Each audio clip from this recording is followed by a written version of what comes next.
Hi guys, good morning. So, this is Tita Mimi ng inyong small content creator.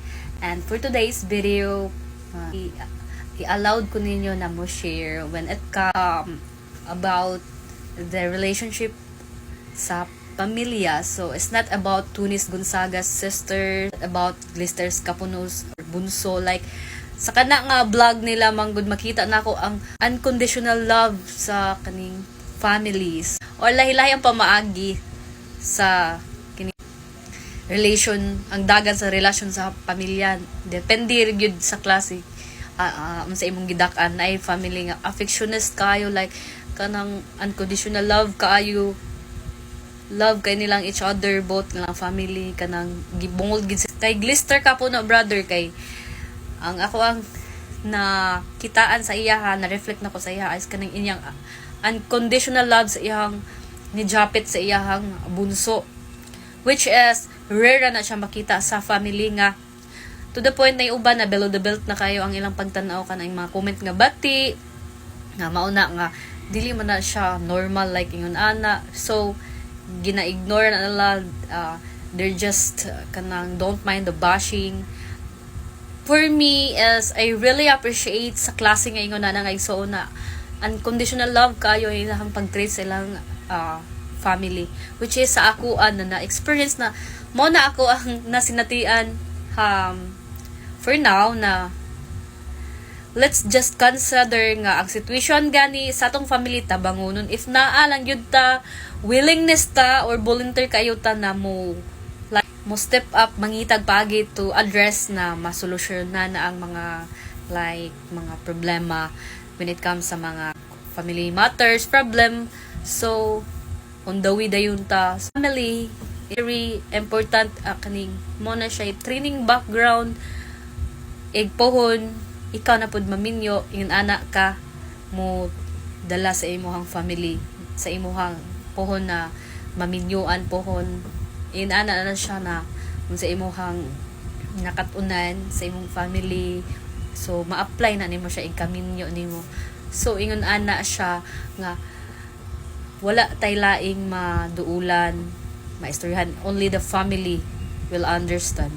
Although ako is expressive ko by action and also sa communication, ginaguide nun ako akong mga agaw o mga batanon pa na sila ka na nagsunod sa kuha yung mga pagumangkon ako, and sa mga lagyo-lagyo is di na dyan ako na siya maakata, which is kanang diri na sa side na ko kaning mora dyan akong ma-focusan, which is duol-duol ra akong maistoryaan ma-counsel na ko sa akong nga part is I really admit nga dili jud ko ingon ana nga ka perfect kay dili man jud tatanan perfect mga igsoon, wa may perfect na to nga klase nga igsoon, like kita di kita perfect, we all not perfect na atay mga flaws like ingon ana, but ang imperfections nataw ta gikaluhaan na tandaan ana.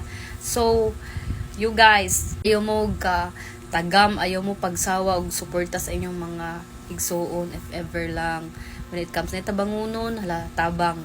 Pero kung like na ay mga situlonon na problema, istoryaan situlon di ipasulabi ang garbo kay wa ang ginayayo kay padung gina sa misunderstanding paingon and bati sa family na mag-away-away. So I really admitted nga ako usa ka klase product sa broken family, but I don't consider nga broken family kay amo man gipairal ang kining gugma sa family, which is di siya ingon na ka perfecto kay nagdako ko sa akong lola side or sa ako ang family side sa akong mama, but sa akong papa is wala ko diha nagdako. Pero ako ang nisabot sa situation na ingon ana di ay ako ang nisabot na akong papa is sabtunon ang sitwasyon na naingon ana nga like wala ko diha sa akong papa, wa ko kasway anang father's love.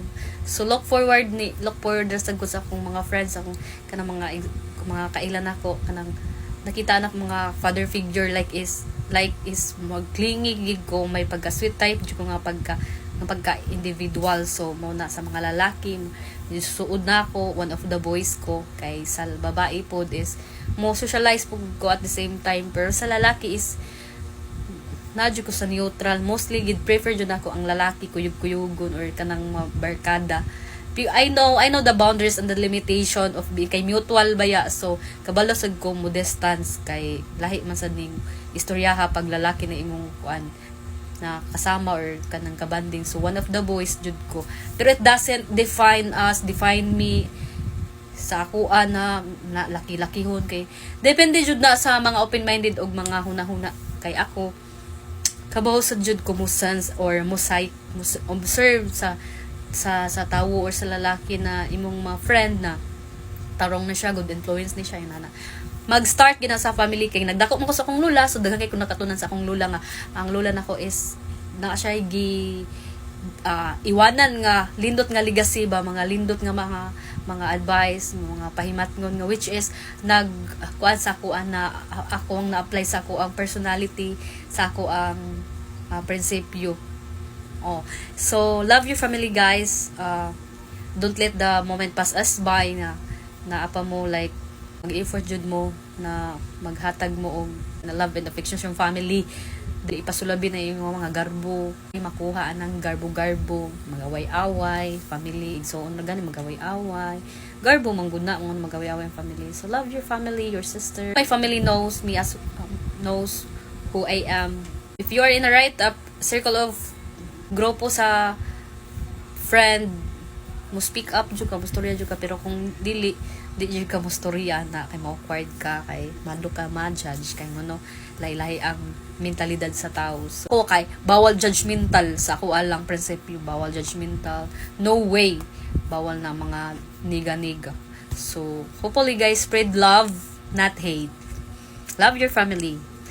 Thank you kaayo, hopefully na mo nakuha sa ako ang mga motivation nga ginagmay. So Tita Mimi ay salamat kayo sa pagtanaw.